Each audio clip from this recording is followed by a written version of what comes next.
Un balín de plomo se deja caer a un lago desde un lugar a 4,88 metros sobre el agua. Pega en ella, en el agua, con cierta velocidad y después se hunde hasta el fondo con esa misma velocidad constante y llega al fondo 5 segundos después que se soltó. Entonces nos pregunta qué profundidad tiene el lago, ¿cierto? Es decir, cuánto se demoró en recorrer, o sea, cuánta distancia recorrió en los 5 segundos. ¿Y cuál es la velocidad media del balín? ¿Ok? Entonces, este ejercicio tiene dos áreas. Una que está en el aire, en el cual hay una altura desde el peñón hasta el agua de 4,88 metros. Y posteriormente se hunde durante 5 segundos.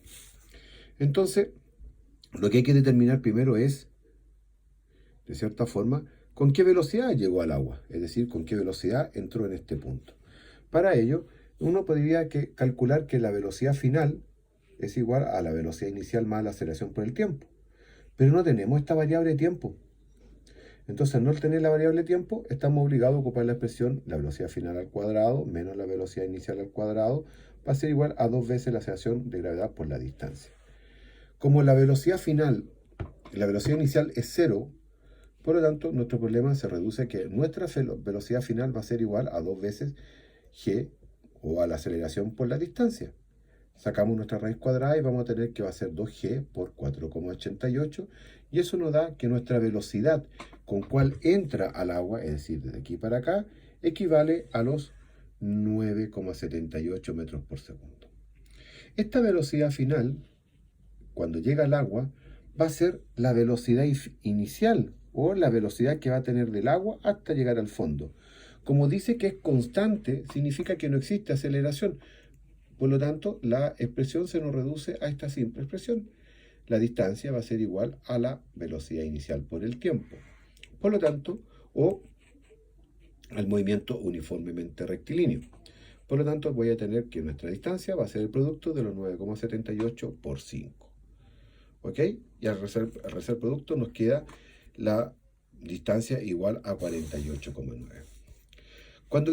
Con eso hemos respondido la primera pregunta. Ahora nos preguntan la velocidad media. Para calcular la velocidad media es importante saber el tiempo total recorrido, o sea, cuánto se demoró desde aquí hasta llegar al fondo y cuánto fue la distancia que recorrió desde aquí para allá. La distancia ya la sabemos que van a ser los 4,88 más los 48,9.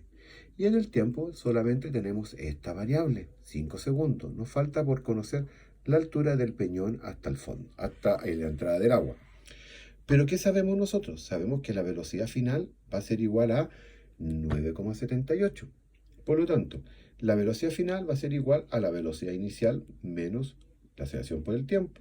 Y esto lo despejamos y nos queda que nuestra velocidad final va a ser a 9,78 partido 9,8, lo que equivale técnicamente a casi un segundo.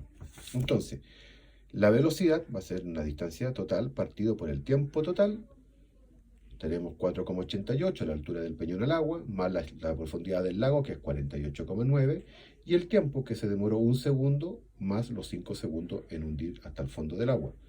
Este cociente nos entrega que la velocidad son 8,96 metros por segundo, muy similar a lo que aparece en la guía.